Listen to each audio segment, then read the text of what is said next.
दोस्तों यहाँ पर आप देख रहे हैं इंडिया का पहला सीबीजी टैंक। इंडिया में आपने आज तक सीएनजी सुना है, लेकिन ये सीबीजी क्या है। तो नमस्कार दोस्तों, वेलकम टू पावर एसा। मैं हूँ आपका दोस्त हर्षित और फाइनली इंडिया में कंप्रेस्ड बायोगैस वाली गाड़ी आपके सामने पेश कर रहा हूँ। यानी कि ये जो मारुति सुजुकी फ्रॉन्क्स है भाई, ये गोबर से चल सकती है। अब गोबर से कैसे चलेगी? हर किसी के घर में गाय है, तो क्या ये गाड़ी भाई उसी के गोबर से चला दोगे आप? तो वो सारी टेक्नोलॉजी आपको बताने वाला हूँ। भारत सरकार इसमें बढ़ चढ़ के काम कर रही है और ये जो पूरी मुहिम आप देख रहे हैं ना, इससे क्या फ़ायदा होगा? गाड़ी को सीएनजी से नहीं चलाना पड़ेगा, अब सीबीजी से चलाने के दिन आ गए। तो वो सब चीज़ समझेंगे। फ्रॉन्क्स किस तरीके से गोबर से चल सकती है। आपने सुना है बहुत जगह गोबर से गाड़ी चल रही, गोबर से गाड़ी चल रही, किस तरीके से चल रही आज के वीडियो में समझते हैं। और ये जो फ्रॉन्क्स में टेक्नोलॉजी मिल रही है सीबीजी की, जो टैंक आपने देखा वो किस तरीके से काम करेगा वो हम समझने वाले हैं। यहाँ पर क्या हो रहा है ना, सीबीजी उसका फुल फॉर्म पहले आप समझो और सीएनजी में क्या अंतर है वो सबसे पहले देखो। जो सीएनजी है वो है कंप्रेस्ड नेचुरल गैस और जो सीबीजी है ये है कंप्रेस्ड बायोमीथेन गैस। तो दोनों में डिफरेंस क्या हुआ? मीथेन तो दोनों ही है, नेचुरल गैस भी मीथेन है और ये भी मीथेन है। अंतर है इन दोनों में, ये दोनों गैसेस आ कहाँ से रही है? जो सीएनजी आ रही है वो धरती के अंदर से आती है। जब आप ऑयल माइनिंग करेंगे या जो भी पेट्रोलियम बेस्ड काम करेंगे, जिन देशों के पास उसकी अच्छी खासी रिसोर्सेज है तो भाई वो तो फ़ायदे में है। लेकिन जैसे हम इंडिया, हमें खरीदना पड़ता है बाहर से, इतनी ज़्यादा सीएनजी आपको इंपोर्ट करनी पड़ी तो दुनिया भर में हमें ना घाटा पड़ता है। तो उस सब चीज़ में बाकी वो ग्लोबल वार्मिंग में भी बहुत भागीदार है। अब सीएनजी आप निकालेंगे, उसी बहाने डीजल भी निकलेगा, बाकी जो कोलतार है वो सारी चीज़ें निकलेंगी, तो एट द एंड भाई इन्वायरमेंट में ही घूमने वाला है सारा। तो यहाँ पर जो सीबीजी है उसमें ये सारा झमेला हट जाता है। मीथेन आपको चाहिए मेनली, तो जो कंप्रेस्ड बायोगैस वाली बातचीत है, यहाँ पर मारुति सुजुकी ने अपना भाई पूरा प्लांट यहाँ पर सेटअप किया हुआ है। तो यहाँ पर आपको समझाते हैं Maruti Suzuki concept for CBG manufacturing. तो भैया इतना बड़ा प्लांट आपके सामने मारुति सुजुकी बना रही है और किस तरीके से जो आप गोबर से एक फ्यूल बना पाएंगे ना, वो हम समझने वाले हैं। देखिए सीबीजी मतलब कंप्रेस्ड बायोमीथेन गैस, वो कैसे बन सकती है? आपने पहले देखा कि बायोगैस आप कैसे कैसे बना सकते हैं। किसी भी ऑर्गेनिक मैटर यानी कि घास, पत्ते, सड़ी सब्जियां या फिर जो गाय का गोबर है, उसको अगर आप डिकम्पोज होने के लिए छोड़ देंगे, उसमें बैक्टीरियल एक्टिविटी होगी, तो क्या निकलती है? Methane gas. और वही methane gas as a fuel काम करेगी। बस उसका जो कॉन्सेंट्रेशन है ना वो 90% से ज़्यादा होना चाहिए, ताकि इंजन अच्छे से काम कर पाए और जो अपना उसमें वेपर कंटेंट है वो कम से कम होना चाहिए। तो इसी तरीके से यहाँ पर जो भी म्यूनिसिपल सॉलिड वेस्ट है, यानी कि जो सीवेज और उसका जो गटर है, वो सारा चीज़ है ना, जो आजकल सब लोग भाई यमुना में छोड़ रहे हैं, हर लोग मतलब भाई बिल्कुल गंदगी फैलाई हुई है, उसका भी यहाँ पर निवारण होगा। और जो भी सारा रॉ मटेरियल अपना फूड इंडस्ट्री से आता है, किचन वेस्ट है, उसके साथ ही यहाँ पर देखिए जो अपना गन्ना फैक्ट्री से निकलता है, जो गुड़ बनाने के बाद जो बच जाता है, बगास और वो सारी चीज़ें ना, वो चीज़ है। उसके साथ ही धान के खेतों से पैडी फील्ड, मतलब जो पराली जला देते हैं भाई किसान लोग, वो सारी चीज़। उसके अलावा जो एक गाय का गोबर आप गौशाला से लेंगे, इन सारे सोर्सेज से जो भी ऑर्गेनिक मैटर आएगा, यहाँ की ओर देखिए। तो कुल मिला के बातचीत ये है कि ये सारे तरीके ढूंढे गए कहाँ से ऑर्गेनिक मैटर लिया जा सकता है, जिसको बाद में डिकम्पोज किया जा सके। इससे सीवेज का सारा निवारण हो गया, जो पराली जल रही थी वो बच गई, गौशाला में जो गोबर ऐसी वेस्ट हो जाता था वो रह गया, और जो किचन वेस्ट इतनी बड़ी होटल इंडस्ट्रियों से निकलता है वो आ जाएगा। उन सब चीज़ों को जितना भी तरीके से ट्रांसपोर्ट करना है, बैक करना अच्छे से करेंगे, उसका जो वाटर कंटेंट है कम से कम करेंगे, और उसके बाद उसको जिस तरीके से भी वो सेग्रीगेट करना चाहते हैं, उसमें लोहा और ये सब चीज़ हटाना है वो हटाएंगे। बाकी भैया यहाँ पर आप देखिए डाइजेस्टर, जो मेन चीज़ है ना डाइजेस्टर, उसमें भेज देंगे। उससे पहले मिक्सिंग टैंक में भी भेजा जाएगा, जिससे प्रॉपर उसमें जो वाटर कंटेंट है वो मेंटेन किया जा सकते।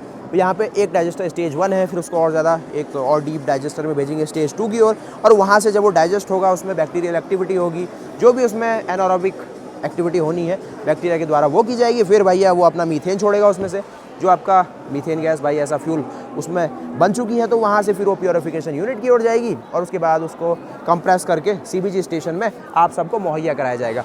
कंडीशन यही है कि 90% उसमें जो मीथेन कंटेंट है वो होना चाहिए, और यहाँ पर करीब 200 से लेकर 250 बार के प्रेशर में उसको स्टोर किया जाएगा। आप कहेंगे ये सारी चीज़ें तो भाई सीएनजी में मिल रही है, इतनी मेहनत क्यों कर रही है सरकार? इसलिए कर रही है भाई, जो ये सीवेज वाली दिक्कत है ये कम हो जाएगी इंडिया में।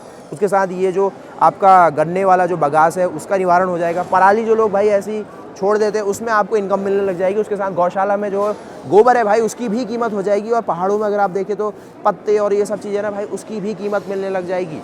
तो ये सब चीज़ों का निवारण एक तरीके से बहुत बड़ी चीज़ है भाई ये, क्योंकि ये सब चीज़ें भी ना ग्लोबल वार्मिंग करती है, और वो एज अ सोर्स काम कर रहा है आपका मीथेन गैस बनाने में।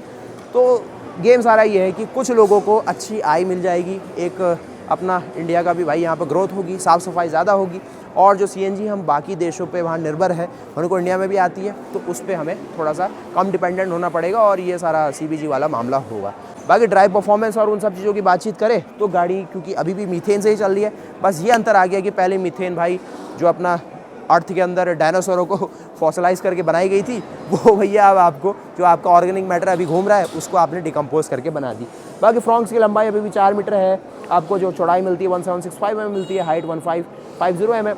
बाकी इंजन में परफॉर्मेंस की बात करेंगे तो K12 इंजन अभी भी मिल रहा है, तो वहाँ पर आपको 98 Nm का ही टॉर्क मिलेगा। जो CNG में पावर है वही रहने वाली है, 57 किलोवाट यहाँ पर मेंशन की गई है। इंजन अभी भी 1197 kg का ही है और मारुति ने सीधे बताया कि भाई ये पेट्रोल, CNG और CBG तीनों से बराबर चलेगी।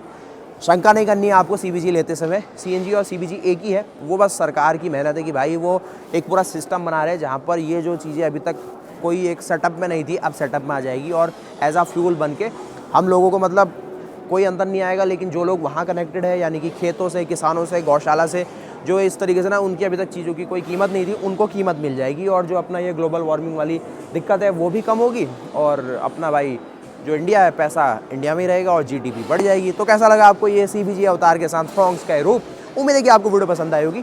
एक अपडेट मैंने आपको दी है कि भारत सरकार बढ़ चढ़ के काम कर रही है। वैसे मारुति को बहुत टाइम हो गया है सब काम करते हुए, देखते हैं कब तक आता है और कितना लॉन्ग रन तक इसको ये चला पाते हैं, क्योंकि इंडिया में ना ऐसे थोड़े से चीज़ें कर पाना थोड़ा सा मुश्किल सा होता है, लोग उतना ज़्यादा सीरियस इसको लेते नहीं है।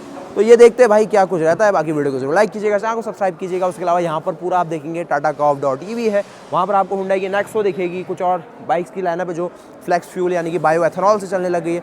उसमें भी वही गेम है, ऑर्गेनिक मैटर जो गन्ना और सब चीज़ें हैं ना, शुगर बेस जो भी आपके ऑर्गेनिक मैटर है उसमें एथेनॉल बनाने की कोशिश की गई है, जहाँ टाटा मोटर्स फ्लेक्स फ्यूल दिखा रही है। उसके अलावा यहाँ पर देखिए टोयोटा इनोवा हाई क्रॉस को कितना खतरनाक वाला टैग मिला है।